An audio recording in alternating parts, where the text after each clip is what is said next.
কিন্তু যে সমস্ত বান্দা বান্দির আমলনামাটা বাম হাতে চলে আসবে, আমার আল্লাহ পাক রব্বুল আলামিন যে সমস্ত বান্দা বান্দির আমলনামাটা বাম হাতে দিয়ে দেবে, ওই সমস্ত বান্দা বান্দির হিসাবকে আমার আল্লাহ কঠিন করিয়ে দেবে। আল্লাহর বান্দা, এবার দুনিয়ার জমিনে আমাদেরকে ভাবতে হবে, আমরা যে আমল দুনিয়ার জমিনে করে চলেছি, আমরা যে কর্ম দুনিয়ার জমিনে করে চলেছি, আমরা যে কর্ম দুনিয়ার জমিনে করেছি, এর দ্বারা আমার আমলনামাটা ডান হাতে আসবে না আমার আমলনামাটা বাম হাতে চলে আসবে, এ ভাবনা চিন্তা কেউ করে দেবে না, কোন আলেম মাওলানা মুফতি কেউ করবে না। আল্লাহ বান্দা মনে রেখে দিন, এই হিসাব অঙ্ক যদি আমরা করতে পারি, না না আমার আমলনামা, আমি যে কর্মটা করছি, আমার কর্মের বিনিময়ে আমার আল্লাহ আমাকে আমার ডানাতে আমলনামা দেবে, আর আমার কর্মের বিনিময়ে আমার আল্লাহ আমার আমলনামাটা বাম হাতে দেবে। এই হিসাব কষে যদি আমরা দুনিয়াতে চলতে পারি, তবেই তো বুদ্ধিমানের কাজ হবে, অন্যথায় আমাকে কিয়ামতের মাঠে অধিক পরিমাণ লাঞ্ছিত হতে হবে। আমাদের নিজের আদালতের কাছে প্রশ্ন করলে আমরা উত্তর দিতে পারবো যে কিয়ামতের মাঠে হাসরের ময়দানে আমাদের আমলনামাটা ডান হাতে আসবে না বাম হাতে। জাহান্নামের আগুন একেবারে কিন্তু সহজ নয়, জাহান্নামের কষ্ট একেবারেই সহজ নয়, জি খুব কঠিন। কোরআন শরীফে মহান আল্লাহ পাক রব্বুল আলামিন জানিয়েছেন, কুল্লামা নাদিদাত জুলুদুহুম বাদদালনাহুম জুলুদান গায়রাহা লিয়াযুকুল আযাব। মহান আল্লাহ পাক রব্বুল আলামিন বললেন, বান্দা যখন জাহান্নামের ভিতরে চলে যাবে, বান্দা যখন জাহান্নামের ভিতরে পৌঁছে যাবে, নানা রীতিমতো পুড়ে ছাই হয়ে যাবে। বান্দা যখন জাহান্নামের ভিতরে চলে যাবে, বান্দা রীতিমতো পুড়ে ছাই হয়ে যাবে। না না বান্দা, তুমি মনে রেখে দাও, এই পর্যন্ত কিন্তু তোমার শেষ নয়, এই পর্যন্ত কিন্তু তোমার শেষ নয়। ও বান্দা, বাদদালনাহুম জুলুদান গায়রাহা, ও আমার বান্দা বান্দি, ও আমার বান্দা বান্দি, শুনে রেখে দাও, আমি আল্লাহ পাক রব্বুল আলামিন নতুন করে আবার তোমাদেরকে শরীর গঠন করিয়ে দেব, নতুন করে আবার শরীর গঠন করিয়ে দেব। না না বান্দা, তুমি আবার পুড়ে ছাই হয়ে যাবে, আবার তোমার নতুন করে শরীর তৈরি করে দেওয়া হবে, আবার পুড়ে ছাই হয়ে যাবে, আবার নতুন করে তোমাকে শরীর গঠন করিয়ে দেওয়া হবে। না বান্দা, না না বান্দা, তোমাকে এভাবেই রীতিমতো আল্লাহর আযাবকে দেখতে হবে। আমরা যখন দুনিয়ার জমিনে একটা জিনিস থেকে থাকি, না না দুনিয়াতে আমরা যখন তরকারি বা অন্য কিছু তরকারি থেকে থাকি, ঠিক সেই সময় মহান আল্লাহ পাক রব্বুল আলামিন একটু মজাক করে বলবে, ও আমার বান্দা বান্দি, লিয়াযুকুল আযাব, আমার আযাবটাকে তুমি একটু চেখে দেখো কেমন লাগে। আমার আযাবটা কঠিন না সহজ, একটু চেখে দেখো। বাদদালনাহুম জুলুদান গায়রাহা, বারবার একবার পুড়ে ছাই হয়ে যাবে, আবার নতুন করে শরীর করিয়ে দেওয়া হবে, আবার পুড়ে ছাই হয়ে যাবে, আবার নতুন করে শরীরটাকে দান করা হবে, লাগাতার লাগাতার এইভাবে হতে থাকবে। জি, দুনিয়াতে যেমন আমরা তরকারি চেক করি, লবণ হয়েছে না ঝাল হয়েছে, কেমন লেগেছে টেস্ট করি, ঠিক তথাই বছর মহান আল্লাহ বলবেন যে বান্দা আমার আযাবটা লিয়াযুক, একটু চেখে দেখো কেমন লাগে। আমরা যদি সহ্য করতে পারি, তবে আমাদের কর্মের উপরে আমরা অটল থাকবো। আর যদি আমরা সহ্য করতে না পারি, আল্লাহর আযাবের ভয় যদি আমাকে করতে হয়, তবে মনে রাখতে হবে দুনিয়াতে আমরা চিরস্থায়ী থাকার জন্য আসে নাই। আমরা দুনিয়ার জমিন থেকে একদিন মৃত্যুবরণ করে আল্লাহর কাছে পৌঁছে যাব। আর আল্লাহর কাছে শুধু পৌঁছে যাব তাই নয়, আমার আমলনামাটা যদি ডান হাতে না আসে, বাম হাতে এসে যায়, আমার কিন্তু আযাবের চূড়ান্ত শাস্তি কিন্তু আমার জন্য চূড়ান্ত হয়ে যাবে। আমরা বিচার করি যে আমাদের আযাবটা, যে আমাদের আমলনামাটা ডান হাতে দেবেন না বাম হাতে দেবেন। আল্লাহ বান্দা বলে রেখে দিন, মদিনার মসজিদুন নববী শরীফে আযান হয়েছে, মদিনার মসজিদুন নববী শরীফে আযান হয়েছে। সমস্ত সাহাবায়ে কেরাম রিদওয়ানুল্লাহি তাআলা আলাইহিম সকলে দলে দলে মদিনার মসজিদুন নববী শরীফে হাজির হয়েছেন। সকলেই দলে দলে মদিনার মসজিদুন নববী শরীফে হাজির হয়েছেন। দয়ার নবী মুহাম্মদুর রাসূলুল্লাহ সাল্লাল্লাহু আলাইহি ওয়াসাল্লাম তিনিও মদিনার মসজিদুন নববী শরীফে হাজির হয়েছেন নামাজ আদায় করবার জন্য। সাহাবায়ে কেরামেরা দলে দলে দলে দলে মদিনার মসজিদুন নববী শরীফে হাজির হয়েছেন। কিন্তু বিশ্ব নবী দয়ার নবী মুহাম্মদুর রাসূলুল্লাহ সাল্লাল্লাহু আলাইহি ওয়াসাল্লাম তিনি দেখলেন মুসলিম জানের খলিফা না তিনি দেখলেন আমার সাহাবী হযরত আবু বকর সিদ্দিক রাদিয়াল্লাহু তাআলা আনহু তিনি মদিনার মসজিদুন নববী শরীফে আসেন নাই। মদিনার মসজিদুন নববী শরীফে হযরত আবু বকর সিদ্দিক রাদিয়াল্লাহু তাআলা আনহু আসেন নাই।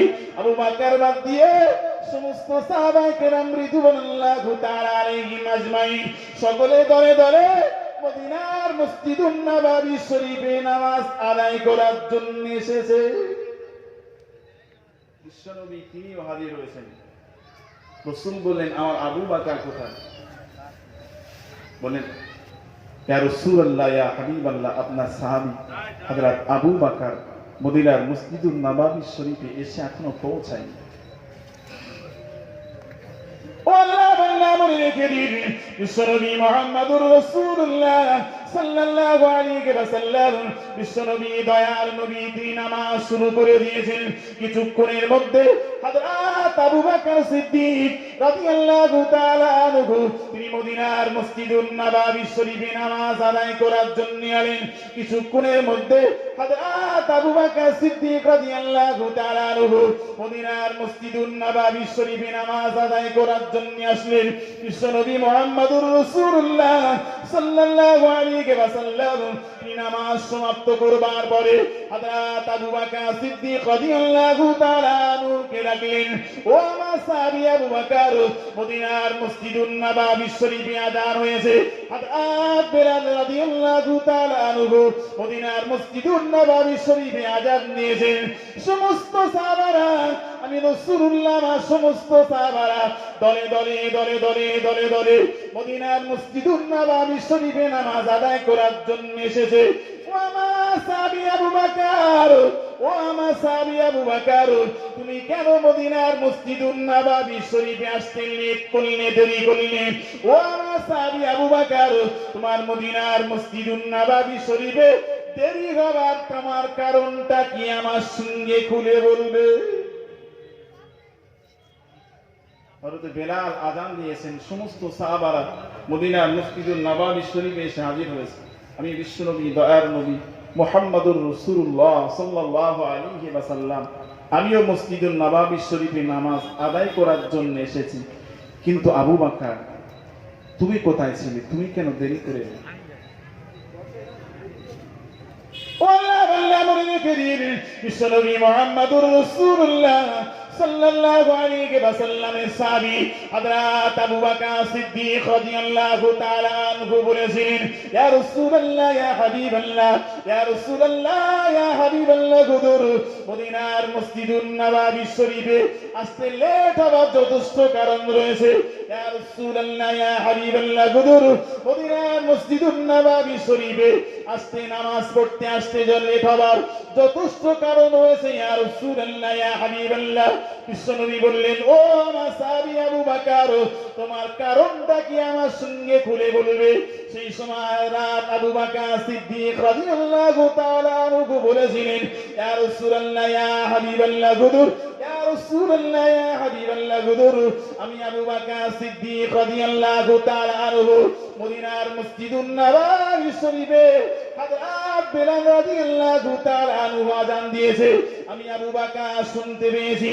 সকলে সমস্ত সাহাবারা মদিনার মসজিদুন নববী শরীফে হাজির হয়েছে। আমি আবু বকর সব কিছু খবর রাখি। ইয়া রাসূলুল্লাহ ইয়া হাবিবাল্লাহ হুজুর আপনিও মদিনার মসজিদুন নববী শরীফে গিয়েছেন। আমি রাসূলুল্লাহ আমি আবু বকর সব কিছু খবর রাখি। এরপরেও আমি আবু বকর সিদ্দিক রাদিয়াল্লাহু তাআলা আনহু মদিনার মসজিদুন নববী শরীফে লেট হওয়ার কারণ এটাই হলো, ইয়া রাসূলুল্লাহ ইয়া হাবিবাল্লাহ হুজুর আমার পরনের কাপড়টা ছিন্ন ছিন্ন হয়েছিল। ইয়া রাসূলুল্লাহ ইয়া হাবিবাল্লাহ হুজুর আমার পরনের কাপড়টা ছিঁড়ে ফেটে গিয়েছিল। ইয়া রাসূলুল্লাহ ইয়া হাবিবাল্লাহ গুদুর, আমার পরনে কাপড়টা এতটাই ছিন্ন ছিন্ন হয়েছিল, আমার পরনে কাপড়টা এতটাই ছিঁড়ে ফেটে গিয়েছিল, ইয়া রাসূলুল্লাহ ইয়া হাবিবাল্লাহ গুদুর, ওই কাপড়টা পরে মদিনার মসজিদুন নববী শরীফে নামাজ আদায় করার জন্য যেতে পারিনি। ইয়া রাসূলুল্লাহ ইয়া হাবিবাল্লাহ গুদুর, ইয়া রাসূলুল্লাহ ইয়া হাবিবাল্লাহ গুদুর, আমি আবু বকর সিদ্দিক রাদিয়াল্লাহু তাআলা আনহু, আমি আবু বকর সিদ্দিক রাদিয়াল্লাহু তাআলা আনহু মদিনা খেজুর বাগান থেকে, মদিনা খেজুর বাগান থেকে খেজুরের পাতা ছিঁড়ে আমি আবু বকর আমার পরনে কাপড়টা সেলাই করে আমি আবু বকর মদিনার মসজিদুন নববী শরীফে নামাজ আদায় করার জন্য এসেছি। জোরে বলুন সুবহানাল্লাহ। আমার কাপড়টা এতটাই জীর্ণ শীর্ণ হয়েছিল, আমার পরনে কাপড়টা এতটাই ছিঁড়ে ফেটে গিয়েছিল, আমি আবু বকর সেই কাপড়টা পরে মদিনার মসজিদুন নববী শরীফে নামাজ আদায় করার জন্য আসতে পারি। আমি আবু বকর মদিনার মসজিদুন নববী শরীফে আযান হয়েছে, আমি শুনতে পেয়েছি। আমি আবু বকর আমার পরনের কাপড়টা এতটাই জীর্ণ ছিল, সেই কাপড়টা পরে মদিনাতে আসতে পারিনি। ইয়া রাসূলুল্লাহ ইয়া হাবিবাল্লাহ, আমার পরনের কাপড়টা মদিনার খেজুর বাগান থেকে খেজুরের পাতা ছিঁড়ে এলে আমি আবু বকর তবেই মদিনার মসজিদুন নববী শরীফে নামাজ আদায় করার জন্য যে সেলাই করে তবেই মদিনার মসজিদুন নববী শরীফে নামাজ আদায়ের জন্য এসেছি। বলুন না সুবহানাল্লাহ। এতটা কষ্ট, এতটা অভাব, এতটা অনাটন কি আজকে পৃথিবীতে আমাদের কারো আছে বলে মনে হয়? এরপরেও মুসলমান নামাজ, আমার ভিতরে নামাজ নেই। সপ্তাহে একদিন জুমার নামাজ পড়ি, যে কাপড়টা ছেঁড়া হোক ফাটা হোক, রাসূল বলেছেন কাপড়টা যেন তোমাদের পরিষ্কার হয়। এক জামা পরে আমরা কত জুমা পড়েছি, এতটাই আমার জামাটা নোংরা হয়েছে, ছাতা লেগে পুরো পেছন দিক থেকে এতটাই নোংরা যে সপ্তাহে একদিন নামাজ পড়ি। বাপু নামাজ পড়ছেন মানে, নামাজে দাঁড়াচ্ছি মানে কার সামনে দাঁড়াচ্ছি? আল্লাহর সামনে দাঁড়াচ্ছি। এরপরেও আমরা দেখি একটা কুটুম বাড়ি, ভালো জায়গায় যাব, বিয়ের বাড়িতে যাব, ভালো সাজগোজ করে নতুন জামা কাপড় পরে আমরা সুন্দর করে সেজে আমরা যে বিয়ার বাড়িতে যাই, কিন্তু আল্লাহর সামনে দাঁড়াবো আমাদের তো বর্তমান সময়ে যে হলতে আবু বকরের মতো অভাব আমাদের নেই। এরপরেও সপ্তাহে একদিন আমরা জুমার নামাজ পড়ি, তা জামাটা কতদিন পরিষ্কার করি না সে নিজেও জানে না, এতটাই নোংরা। কিন্তু দাঁড়াচ্ছি কার সামনে? পৃথিবীর স্রষ্টা আল্লাহর সামনে দাঁড়াচ্ছি। জি বিশ্বনবী মুহাম্মদুর রাসূলুল্লাহ সাল্লাল্লাহু আলাইহি ওয়াসাল্লাম জানিয়েছেন, আনতা আবুদাল্লাহা কাআন্নাকা তারাহু ফাইন লাম তাকুন তারাহু ফাইন্নাহু ইয়ারাকা। রাসূলুল্লাহ জানিয়েছেন, ও আমার বান্দা বান্দি, ও আল্লাহ বান্দা বান্দি, ও আমার উম্মত উম্মতি শোনো, আনতা আবুদাল্লাহা কাআন্নাকা তারাহু ফাইন লাম তাকুন তারাহু ফাইন্নাহু ইয়ারাকা। ও আল্লাহ বান্দা বান্দি, তুমি যখন নামাজের মধ্যে দাঁড়িয়ে যাবে, তুমি যখন নামাজের মধ্যে দাঁড়িয়ে যাবে, তুমি মনে করবে আমি আল্লাহ পাককে স্বয়ং আমি আল্লাহকে দেখতে পাচ্ছি। জোরে বলুন সুবহানাল্লাহ। ও আল্লাহ বান্দা বান্দি, তুমি যদি আল্লাহকে দেখতে না পাও, তুমি আল্লাহকে যদি দেখতে না পাও, ও আল্লাহ বান্দা তুমি মনে করো মহান আল্লাহ পাক রব্বুল আলামিন তোমাকে রীতিমতো দেখছে। ও আল্লাহ বান্দা মনে রেখে দিন, একদিকে যেমন আয়াত পড়েছিলাম, আল্লাহ পাক রব্বুল আলামিন প্রতিটি মানুষের ঘাড়ে শিরা অপেক্ষাতেও নিকটে রয়েছে। বিশ্বনবী মুহাম্মদুর রাসূলুল্লাহ সাল্লাল্লাহু আলাইহি ওয়াসাল্লাম বলেছেন, তুমি যখন নামাজে দাঁড়াবে, তুমি আল্লাহকে দেখতে না পারেও মনে করবে আল্লাহ তোমাকে দেখতে পাচ্ছে। নামাজে যদি এতটা অনীহার সঙ্গে আমরা নামাজ আদায় করি, সেই নামাজটা কি আল্লাহর দরবার পর্যন্ত কি পৌঁছাবে? সাধারণ বিবেকে কি বলে, একটা কুটুম বাড়ি যাব, একটা ভালো জায়গায় যাব, সুন্দর সাজগোজ করে আমরা কত সুন্দর করে সাজগোজ করে যাই, আর আল্লাহর সামনে আমরা দাঁড়াচ্ছি কিন্তু আমাদের সেই সাজগোজ নেই, আমরা পড়ি না। আমরা দুনিয়াতে তো চিরস্থায়ী থাকার জন্য আসিনি। আমাদের প্রয়োজনীয় জ্ঞানটুকু আমাদেরকে তো অর্জন করতে হবে, যে এলেম অন্বেষণ আমাদের সকলকে করতে হবে। আমরা নামাজ পড়ি, আমরা কিভাবে পড়ব, আমরা নামাজে কিভাবে দাঁড়াবো, কিভাবে রুকু করব, কিভাবে সাজদা করব, যে কোথায় কি দোয়া পড়ব, কোথায় কি সূরা পড়ব, এগুলোকে আমাদের শেখার দরকার আছে না? নেই? আমাকে তো শিখতে হবে। 40 বছর ধরে আমি নামাজ পড়ছি, অথচ আমার সূরা ফাতিহা ঠিক নেই। 40 বছর ধরে আমি নামাজ পড়ছি, আত্মীয়াতুটা আমি সঠিকভাবে পড়তে পারিনি। যে আমি 30 বছর ধরে নামাজ পড়ছি, আমার সূরা কেরাত কিছুই আমার ঠিক নেই। আমাকে শিখতে হবে না? হবে না? আমাকে যেমন শিখতে হবে, ঠিক তার পাশাপাশি আমার সন্তানদেরকেও শেখাতে হবে। নিজে শিখতে হবে, আমার সন্তানদিগকে শেখাতে হবে। বাবু বুকে হাত দিয়ে বলুন যে আমরা নিজেরা কতটুকু এই কাজগুলো আমরা শিখেছি, আর আমরা গার্জিয়ান হয়ে, আমরা বাবা মা হয়ে আমাদের বাচ্চাদেরকে কতটা শিখিয়েছি। আমাদের তো দুনিয়াতে সারা জীবন থাকবো না। তকবীর দেন না? নারে তকবীর, নারে তকবীর।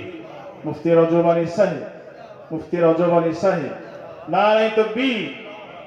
জি, যে কথা বলছিলাম যে আল্লাহ আমাদের ঘাড়ের শিরা অপেক্ষাতেও নিকটে আছে, মানে আল্লাহ আমাদের সমস্ত কর্মকাণ্ড, নেক আমল, বদ আমল সবকিছু আল্লাহ কুদরতি চোখ দিয়ে যেমন দেখতে পাচ্ছে, ঠিক তার পাশাপাশি দুটি ফেরেশতা নিয়োজিত করেছেন, কিরামান কাতিবিন, সম্মানীয় লেখক। তারা আমাদের কৃতকর্মগুলো লিখে রাখছে। বাবু এর বাইরে আমাদের যাবার কোনো রাস্তা নাই। এই জন্য আমাদেরকে চলতে হবে সেইভাবে, আমাদের কর্মফল সেইভাবে আমাদেরকে দুনিয়াতে জিন্দগিটা অতিবাহিত করতে হবে। আল্লাহ আমাদের সকলকে শোনা এবং বলা থেকে বেশি আমল করার তৌফিক দেন। সকলেই বলুন আল্লাহুম্মা আমিন। ওয়া আখিরু দাওয়ানা আলহামদুলিল্লাহি রাব্বিল আলামিন। মুহাম্মদের সঙ্গে দরুদ শরীফ। আল্লাহুম্মা আলহামদুলিল্লাহ। এতক্ষণ ধরে মসজিদের যোগ্যতম ইমাম সাহেব মাওলানা মুফতি জাকির হোসেন সাহেব আলোচনা রাখছিলেন। এখন আমাদের বিশিষ্ট আমন্ত্রিত অতিথি জনাব হযরত মাওলানা